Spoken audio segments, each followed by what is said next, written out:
आज मैं जो मानवा को एक्सप्लेन करने वाला हूँ उसका नाम है जुवेनाइल डिटेक्शन सेंटर। एक ऐसा डिटेक्शन सेंटर जहाँ पे वो लोग जाते हैं जिन्होंने काफी कम उम्र में क्राइम किया होता है। ऐसी एक कहानी है हमारे मेन कैरेक्टर की, जो कि इस जेल में चला जाता है। अब इस जेल में जाने के बाद उसकी जिंदगी कैसे गुजरेगी, वहाँ पर किस लिए गया, यही सब इस मानवा में हमें बताया गया है।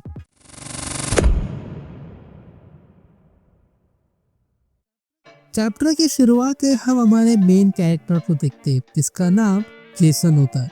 हम देखते हैं जेसन काफी बुरी हालत में जमीन पे पड़ा होता है। हम देखते हैं कि इसकी ऐसी हालत इसके अपने बाप ने की होती है और इसका जो बाप है वो बहुत बड़े गैंगस्टर का राइट हैंड होता है। जेसन खुद पे कहता है कि मुझे बचपन से इतनी मार पड़ी अपने बाप से कि मुझे अब मार खाना नेचुरल लगता है। मतलब तुम इस बंदे को कितना भी मारो, कितना भी पीटो, कितना भी पुली करो, इस बंदे को एकदम नेचुरल लगेगा। ऐसी इसकी अब मेंटेलिटी बन चुकी है बचपन से मार खा खा के। तभी सीन चेंज होता है और हम हमारे मेन कैरेक्टर को देखते हैं कि इसे 3 लोग मिलकर पुली कर रहे होते और हम देखते हैं कि उस पुली ने अपने हाथों में एक रबर टाइप पकड़ा होता है जिसके अंदर एक 500 येन का सिक्का होता है जिसे वो अपने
फिर इस जेल से इंट्रोड्यूस किया जाता है जिसके अंदर कई सारे पुलिस वगैरह, कई सारे ऐसे लोग जिसने कोई ना कोई क्राइम किया होता है। ये है जुवेनाइल डिटेक्शन सेंटर। यहाँ पे वो बच्चे आते हैं जिनकी उम्र 19 से कम होती है और ये एक काफी खतरनाक जवान बच्चे। तभी वो पुलिस कहता है, जेसन अपनी आंखें बंद कर लो क्योंकि मैं तुम्हारे फोरहेड पर ये 500 येन का सिक्का मारने वाला हूँ। लेकिन आप देखते हैं ज्यादा रबड़ खींचने से वो जो रबड़ होता है वो टूट जाता है और वो सिक्का सीधा गिरकर इधर उधर गिरकर सीधा टॉयलेट के पानी के डक में जाकर गिर जाता है। तभी वो सुयंगोन कहता है, क्या कोई दूसरा रबड़ लेके आएगा, मुझे इसे वापस से हिट करना है।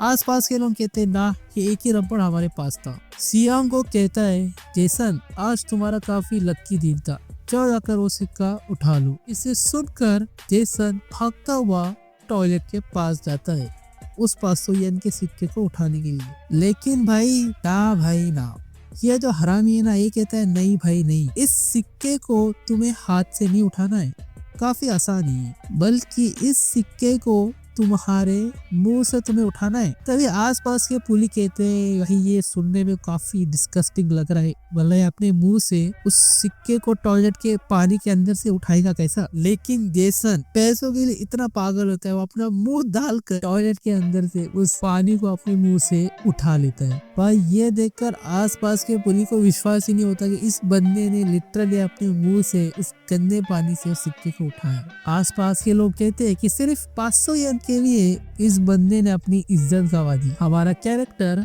500 येन का सिक्का पाकर काफी ज्यादा खुश हो रहा होता है क्योंकि उसने आखिरकार एक बड़े से जार में 50,000 वॉन सेव कर ली होती। तभी वहाँ पर एक ऑफिसर आता है और कहता है कि सभी बाहर चलो, यार टाइम आ गया है यार्ड को साफ करने का। तभी वो सारी पुलिस जेसन को भरा बुला के कर वहाँ से चले जाते। तभी वो सारे पुलिस जेसन का मजाक उड़ाते कि उसने कैसा एक 500 येन के सिक्के के लिए अपनी इज्जत गंवा दी। तभी वो सारे पुलिस चाहते हुए एक बात को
गुस्से में जेसन को चिल्लाने लगती है। वो कहती है, क्या तुम पागल हो? तुम मुझे हमेशा इस जार से भरा हुआ सिक्कों का यन क्यों मुझे बेचते रहते हो? वो लड़की कहती है, देखो मैं अनाथ हूँ, इसका मतलब ये नहीं कि मैं अपनी जिम्मेदारियाँ नहीं ले सकती। मुझे तुम्हारे सस्पिशियस पैसे वगैरह की कोई जरूरत नहीं है। तब वो लड़की जेसन की कहती है कि तुम हमारे प्रॉमिस को भूल गए कि हमें सियोल को मूव होना है हमारे हाई स्कूल के बाद। वो लड़की कहती है कि मैं पैसों की जिम्मेदारी खुद ले सकती हूँ, तुम मेरा टेंशन मत लो, मैं अपना ध्यान खुद रख सकती हूँ। तभी ऑफिसर कहता है कि टाइम्स अप हो गया, तुम आप जा सकती हो लड़की। हम देखते हैं जेसन को, जिसमें पैसों के लिए जो इतना सब किया होता है वो सारी चीजें उस लड़की के लिए की होती है ताकि वो लड़की फाइनेंशियली फ्री हो। देख रहे हैं हमारा जेसन कितना अच्छा लड़का है। तभी जेसन को प्रॉमिस याद आता है जो उसने नेऑन से हाई स्कूल के वक्त किया होता है। तभी सीन चेंज होता है और हमें जेसन का थोड़ा सा पास दिखाया जाता है। हम देखते हैं कि जेसन कहता है कि सभी मेरे पाप की वजह से हुआ है, मेरा मतलब वो मॉन्स्टर। तभी नियॉन के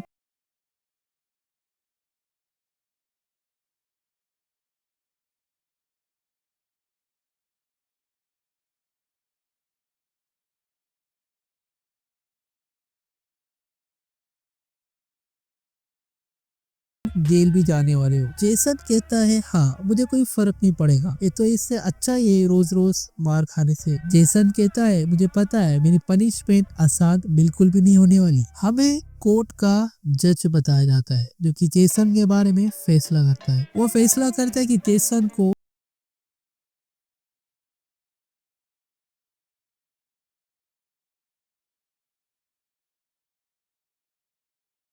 बताई जाती है जो कि जेसन से कहती है कि अपना खाना खाना बिल्कुल भी मत भूलना, और हाँ तुम्हें मुझे बताना पड़ेगा अगर तुम्हें कोई परेशान करे तो, ये प्रॉमिस है तुम्हारा। फिर ये दोनों एक दूसरे को अलविदा कहकर चले जाते हैं और यहीं पर ये पार्ट 1 समाप्त होता है। इस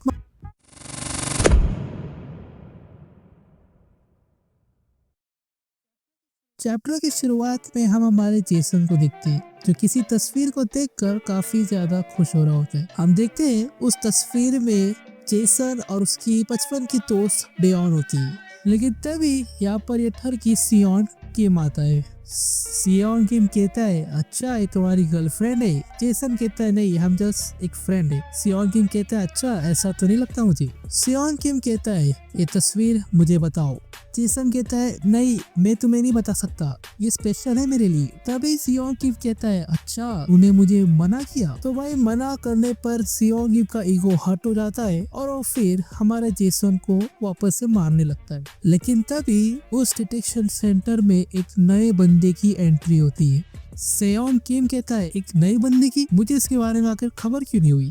हम देख पाते हैं उस नए बंदे को जिसका कोड 3397 होता है। तभी उस रूम में बैठा एक लड़का घबरा जाता है उसे देखकर। ये कहता है, मैं इस आदमी को पहचानता हूँ, इस लड़के ने अपने ही क्लास के 7 पुलिस को चांद से मार दिया था। तभी हमें उस बंदे से इंट्रोड्यूस किया जाता है, इसका नाम होता है क्यों मा, जिसे 20 सालों की जेल होती है क्योंकि इसने 7 लोगों को मारा होता है। भाई ये चीज सुनकर आसपास के सारे पुलिस ठंडे पड़ जाती है। हमारा जेसन कहता है, अरे इसे 7 लोगों को मारा?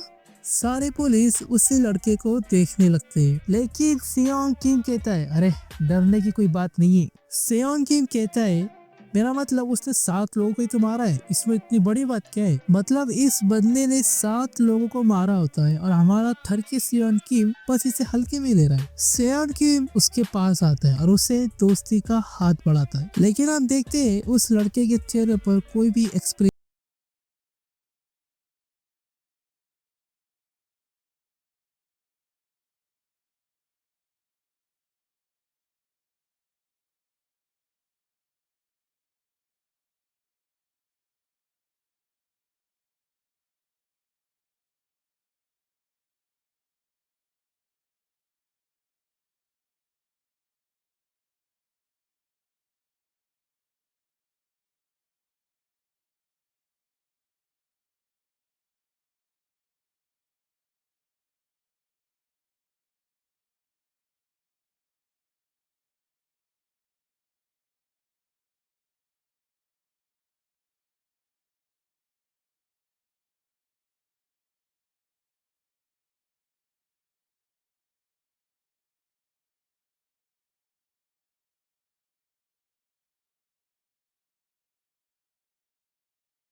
फिर हम गेम को देखते तो चुपचाप सबसे दूर हटकर अकेले बैठा होता है, लेकिन फिर वहाँ पर सियोन किम आता है और उसे फिर पुली करने लगता है। लेकिन हम देखते हैं ग्योम जो कि सियोन किम को देखकर उसे डेथ स्टेयर मार रहा होता है, जिसे देखकर सियोन किम और उसके बंदे उसे वापस से कूटने लगते हैं। जेसन कहता है लगता है ग्योम ने अपनी जगह यहाँ पर बना दी। जेसन कहता है इसे देखकर ये मुझे एकदम नॉर्मल नया लड़का लगता है यहाँ पर। तभी सीन कट होता है और हम सभी को सोया हुआ पाते हैं। हम देखते हैं जेसन की बाजू हमारा गयोम भी सोया होता है। जेसन गयोम को बुलाता है। जेसन कहता है क्या तुम बेवकूफ हो गयोम, तुम्हारी लाइफ इतनी अच्छी है, इतनी आसान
जेसन से मिली तो वो काफी पतला लग रहा था मुझे, इसलिए मैंने ये खाना लाई हूँ ताकि जेसन इसे खा पाए। मतलब देख रहे हो डेओन कितनी अच्छी लड़की यार, खाने लेके जा रही है उसके लिए जेल में। फिर जो सिग्नल होता है वो ग्रीन होता है। ग्रीन मीन्स तुम अब जा सकती हो, रास्ता क्रॉस कर सकती हो। डेओन सोचती है रास्ता क्रॉस करते वक्त ये खाना जेसन को काफी ज्यादा पसंद आना चाहिए। डेओन फिर रास्ता क्रॉस करने लगती है। वो रास्ता क्रॉस करते हुए आगे जा ही रही थी, तभी वहाँ पे एक ट्रक आ जाती है डेओन के सामने। हम देख पाते हैं डेओन के सामने ट्रक आ जाती है, जिसे देखकर डेओन काफी ज्यादा हैरान हो जाती है। सीन चेंज होता है, हमें जेसन बताया जाता है क्योंकि आराम से मस्त सो रहा होता है रूम के अंदर, और हम देखते हैं डेओन को जिसको बस से टक्कर लगने की वजह से उसकी वहीं पर ऑन द स्पॉट डेथ हो जाती है।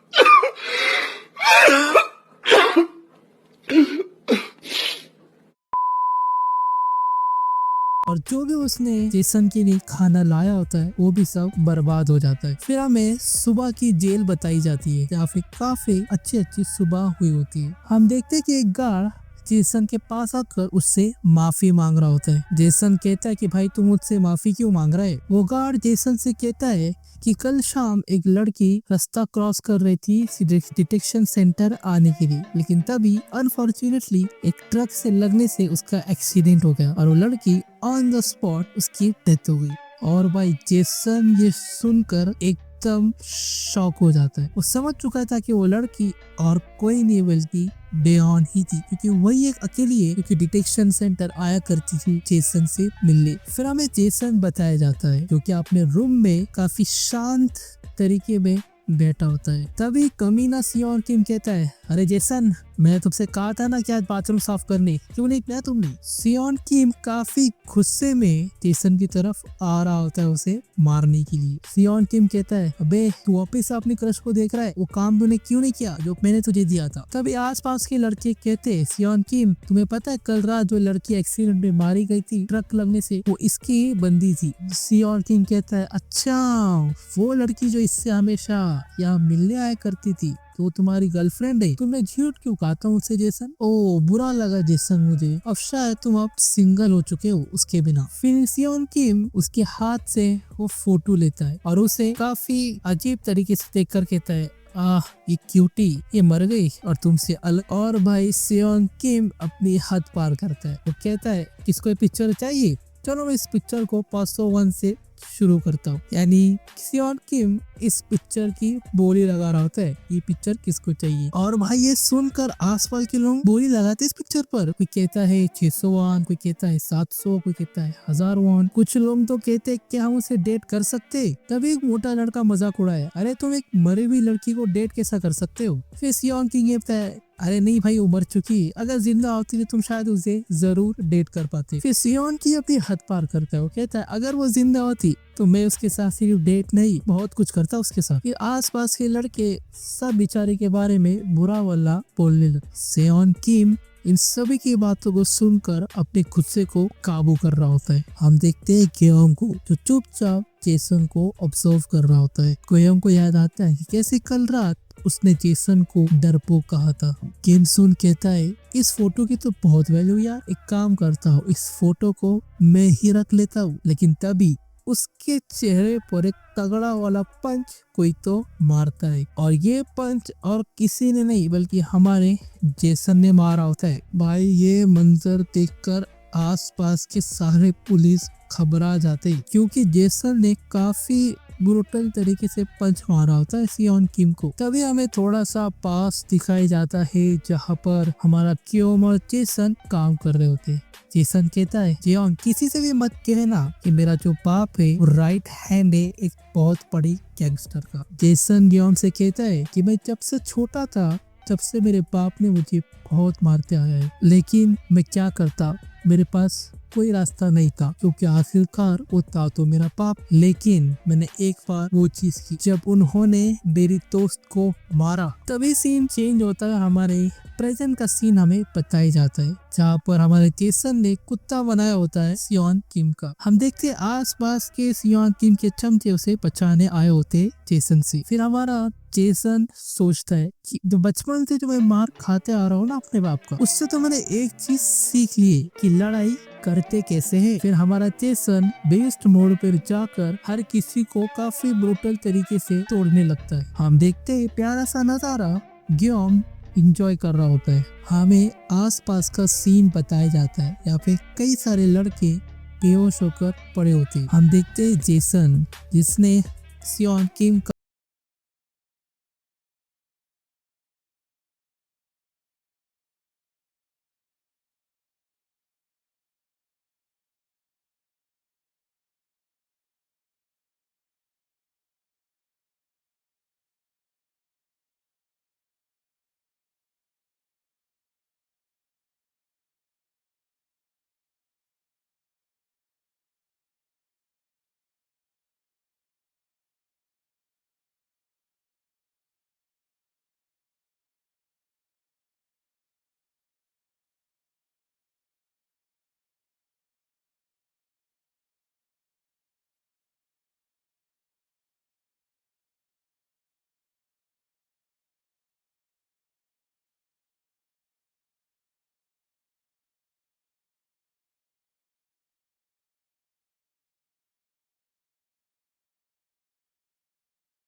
Fuck it!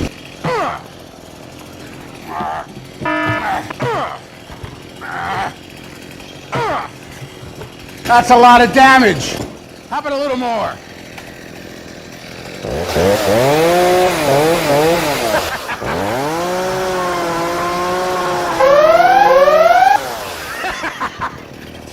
Now that's a lot of damage.